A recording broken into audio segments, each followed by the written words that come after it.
रजित जी ग्वालियर से। श्री हरिवंश। श्री हरिवंश महाराज जी, आपके चरणों में कोटि कोटि प्रणाम। महाराज जी, किसी न किसी कारण से असफल हो रहा हूँ, अतः मेरा मुख्य उद्देश्य परमार्थ की प्राप्ति है, लेकिन छोटे छोटे उद्देश्यों में जो असफलता मिलती है, भक्ति और असफलता के बीच सामंजस्य कैसे स्थापित करूं? मतलब आपका कथन है कि यदि मैं भक्ति कर रहा हूं तो मुझे सफलता सांसारिक मिलनी चाहिए, ऐसा? ऐसा नहीं है। मेन उद्देश्य तो सफलता मतलब आत्म सिद्धि है, परमार्थ की प्राप्ति है। लेकिन ग्रस्त जीवन में होते हुए रोटी कपड़ा मकान, अगर उसकी प्राप्ति नहीं हो रही, छोटी छोटी सफलताएं नहीं मिली, तो उसके लिए क्या? आज तक भूखे रहे हो क्या? नंगे रहे हो क्या? आप समझो, मेरे प्रभु जो है इतने करुणामय कि हम आप तो मनुष्य हैं, जो पशु पक्षी हैं, कीट पतंगे हैं, बहुत सी ऐसी योनियां हैं जिसको हम देख भी नहीं पा रहे, प्रभु उनको भी भूखा नहीं रखते। उनका नाम विश्वम्बर है। अब हमारी चाहतों की सफलता है। बात समझो, आपने जैसे सहज में कह दिया रोटी कपड़ा और मकान, तीनों से आप खाली नहीं हैं।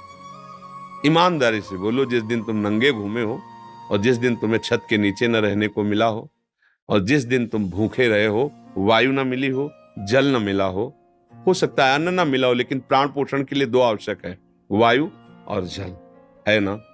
अब हमारी बात असलियत में, हमारी जो शरीर पोषण जीने की आवश्यकता है वो तो सबकी पूर्ति हो रही है। आप देख लीजिए, चाहतों की पूर्ति शब्द हेले, हम लोग क्या करते हैं कि असली ज्ञान को छुपा करके नकली बात बोल देते हैं, जिसमें सब हाँ में हाँ मिला दे। ये नकली बात है कि हमें रोटी कपड़ा और मकान तो चाहिए, पक्का प्यारे वो पशु पक्षियों को भी देता है। घोंसला बनाने की, आप देखो उनके घोंसले कैसे बने, आप बनाने में फेल हो जाएंगे। नहीं फेल हो जाएंगे? कैसे वृक्ष में कैसे हिलगा के घोंसला, उनको बुद्धि दी किस स्कूल में जाके सिखाया उन्होंने? हरि ने दी, हरि ने। तुम अपने वास की व्यवस्था कैसे करो, ऐसे बना दिया। भोजन की व्यवस्था उनको सिखा दिया। कोई भी सृष्टि में ऐसा नहीं है जिसका माता की तरह भरण पोषण भगवान ना करते हो। हाँ, अलग अलग जिनको जैसा भगवान ने। अब हमारी जो असफलता है उसमें हमारी चाहत है, मैं कपड़ा तो पहनूं पर ऐसा पहनूं, समझना, रोटी तो खाऊं पर ऐसी खाऊं, मकान तो हो पर ऐसा हो। समझ पा रहे हैं आप? अब इसके लिए हमारा कर्म कार्य करेगा। पूर्व का प्रारब्ध यदि हमारा बहुत बुरा है तो आज तुम बहुत अच्छे आदमी हो, अच्छे मार्ग में चल रहे हो, वो आपको बाधा पहुंचाएगा, आपको सहना होगा। समझ रहे ना? वो आपको बाधा पहुंचाएगा। अब जो ये नाम हम आपको बता रहे हैं कि नाम जप कीजिए, धर्म से चलिए, वो युद्ध करेगा उस प्रारब्ध से, आपको वो गिरने नहीं देगा, आएगा। आप जो कार्य कर रहे हो उसमें सम्यक जो फल मिलना चाहिए नहीं मिला, आपको असंतुष्टता होगी, क्योंकि आपने ऐसे पूर्व में कर्म किए हैं। अब वो आपको बाधा पहुंचा रहे हैं, लेकिन आप भजन कर रहे हो ना, तो आपको निरुत्साहित होने नहीं देंगे। चलो, एक कर्म निष्फल हुआ, दूसरा हम 100 बार उसका अनुष्ठान करेंगे। कितनी बार निष्फल होगा? एक दिन तो सफल होगा ही नहीं, निकल जाओगे, निकल जाओगे। सफलता तुम्हारे चरण चूमेगी। प्रारब्ध कोई देवता नहीं है, हमारा किया हुआ पूर्व कर्म है। हम नया कर्म इतना बलवान करें कि उसको रौंद दे। बात समझे? और उसके लिए अब छोटी मोटी बात नहीं काम करेगी, छोटा मोटा कर्म काम नहीं करेगा।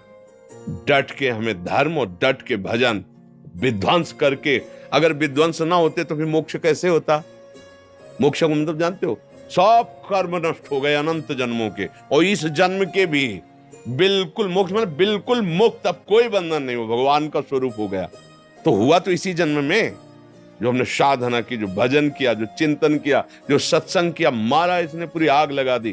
कर्मों को, संचित कर्म विध्वंस हो गए, जमा गोदाम क्रिमाण जो कर रहे हैं, ये चिपकाव फसाव वाले नहीं हुए, क्योंकि ये सब समर्पित कर दिए भगवान को। प्रारब्ध आया, भजन के बल से उसको भोग रहे हैं, वो हमें परास्त नहीं कर सकता, निकल गए आगे। सुदामा जी की दशा क्या थी? नहीं थी, ये भी व्यवस्था नहीं थी। परिणाम में क्या हुआ? जैसी द्वारिकापुरी वैसी सुदामापुरी। फल की चिंता मत करो तुम। असफलताएं और सफलताएं ये हमारे मार्ग की पड़ाव हैं, कोई गर्मी वाला, कोई सुखद वाला। मार्ग का चलने वाला पथिक इन पड़ावों में फंस करके अपने मार्ग को नहीं भूल जाता है। असफलता तुम्हारे जीवन की सफलता का स्वरूप बनेगी। बस डट करके ऐसा भजन करो, सत्कार्य करो जिससे पूर्व प्रारब्ध नष्ट हो जाए। सच्चाई की, अध्यात्म की बात यह है। अब चोरी, हिंसा, अधर्म आचरण तो वो तो पूर्व प्रारब्ध है ही, नया कर्म भी बिगड़ गया, दोनों मिलकर फिर आपको जीना मुश्किल कर देंगे। और होता है, देखो ना, पिता को मार डाला कि जल्दी मरे, हम इस प्रॉपर्टी का दे। पिता को मार डाला, आप जेल गए, संपत्ति यूं ही पड़ी है, तीसरा उसका भोग कर रहा। विवेक खत्म हो जाता है। विवेकवान बनो, जैसी भी परिस्थिति हो उसमें राजी होना सीखो, वो आपके ही कर्म का परिणाम है। और ऐसे नवीन कर्म करो कि विध्वंस कर दो उस प्रारब्ध कर्म को जो तुम्हें झुकाना चाहता है, मिटाना चाहता है। हमारी प्रार्थना को अगर आप समझोगे तो आगे बढ़ोगे। अपना ही कर्म कोऊ न काहू के सुख दुख कर दाता, निज कृत कर्म भोग सुन भ्राता। तो बोले संतों के पास क्यों जाया जाता है? यही समझने के लिए। अब हम क्या करें जिससे हमारा कर्म हमको परेशान न कर पाए? वो है ज्ञान, वो है भक्ति, वो है भगवान का आश्रय।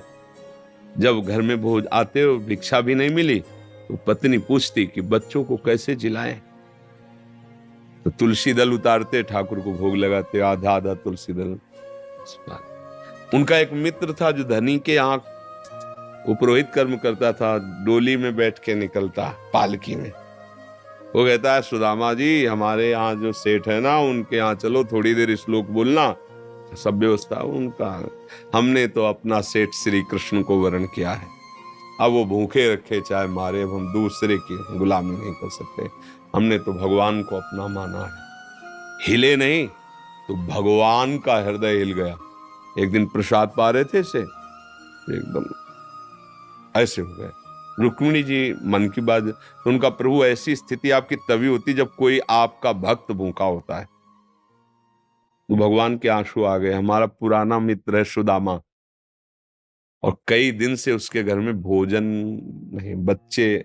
बोले प्रभु आप दुखी हो रहे हो, महालक्ष्मी स्वरूपम आप आदेश करो, त्रिभुवन की राज्य लक्ष्मी उसके घर में। तो उनका बात तो यही कि उसके अंदर कामना नहीं है, और मेरे भक्त के अंदर यदि कामना नहीं होती तो माया मैं नहीं देता। मेरे भक्त के अंदर कामना नहीं होती तो मैं माया, और वो निष्काम भक्त है सुदामा, उसके अंदर कभी कामना आ ही नहीं सकती कि हे भगवान भोजन तो दे दो, कभी नहीं। तो रुक्मिणी जी ने कहा हम आपका दुख नहीं दे सकते, फिर हम कुछ रचती है। तो उनका नहीं, पहले हमें कामना पैदा करना पड़ेगा। भगवान सोच रहे पहले हमें भक्त के हृदय में कामना पैदा करना पड़ेगा। गए एक भिक्षुक के रूप में, जब सुदामा जी भिक्षा को गए थे, भिक्षाम दे, अतिथि धर्म गृहस्थ में बहुत बड़ा धर्म होता है, दरवाजे आए हुए का आदर करना चाहिए। तो कुछ ना हो तो वचन से है। निकली भिक्षाम दे, तो उनका भगवान हम भिक्षा देने लायक नहीं है। क्यों? उनका एक पुत्र हुआ है, इसलिए सूदक है। ठीक है, 15 दिन बाद आ जाएंगे। बोले मत आना, क्योंकि हमारे जो पुत्र हुआ है वो दरिद्र नामक पुत्र हुआ है, और इसका सूदक पूरे जीवन में नहीं जाएगा। अर्थात हम दरिद्र हैं, हमारे पास कुछ है ही नहीं जो मैं आपको दे सकूं। भगवान ने कहा सुना है तुम्हारे पति के मित्र द्वारिकाधीश भगवान है, जिनके मित्र श्री कृष्ण द्वारिकाधीश हैं, उनकी ये दशा, एक बार कहो ना अपने पति से कि अपने मित्र के पास जाएं। भगवान चले, पत्नी आए। जब आए सुदामा जी तो पत्नी ने कहा कि हाँ हमें तो स्मरण नहीं था, आपके मित्र द्वारिकाधीश है ना, आप उनके पास जाओगे तो मैं कभी इस बात के लिए नहीं जाऊंगा कि श्री कृष्ण मुझे सांसारिक वस्तु दे। नहीं नहीं। बोले हम कब कह रही मांगना, आप केवल जाओगे तो आपकी दशा देख करके वो आपको दे देंगे। बोले तुम कहती हो तो हमें दर्शन मिलेंगे मेरे प्यारे के, इसलिए मैं जा सकता हूं। अब मित्र के पास, गुरु के पास जाए तो कुछ ऐसा शास्त्रीय सिद्धांत है, कुछ भेंट ले जाए। बेटी के यहाँ जाए, गुरुदेव के यहाँ जाए, आराध्य देव के यहाँ जाए, ऐसा, और मित्र के यहाँ जाए तो उनका भेंट के लिए, अब खुद खाने के लिए भेंट क्या। सुदामा जी की पत्नी ने कहा देखो प्रयास करती, 4-5 आस के मोहल्ले के घरों में गई, तो कुछ तो ऐसे थे, देखते ही बंद कर लेते थे दरवाजा, मांगेगी आके और क्या है। थोड़ा एक प्रिय भाव रखती थी। तो कहा हमारे पति द्वारिकाधीश से मिलने जा रहे हैं, कुछ उनकी भेंट के लिए। तो सूप होता है, सूप से जैसे पछोरा जाता है, अच्छे चावल पीछे हो जाते हैं, टूटे वाले आगे हो जाते हैं। वो टूटे हुए तंदुल जो वो दिए कि हाँ ले लो आप। वो तंदुल लिए 3 मुट्ठी। अब उनके पास अच्छी रुमाल भी नहीं थी, क्योंकि सब पैसे से होता है, गरीब, इतने गरीब। अपनी फटी हुई कपड़े की धोती, उसमें चावल। पूरा बहुत बड़ा चरित्र। पर जब भगवान के द्वार में पहुंचे, तो जहां ब्रह्मा और शंकर भी खड़े रहना होता है, वो द्वारिकाधीश का वैभव।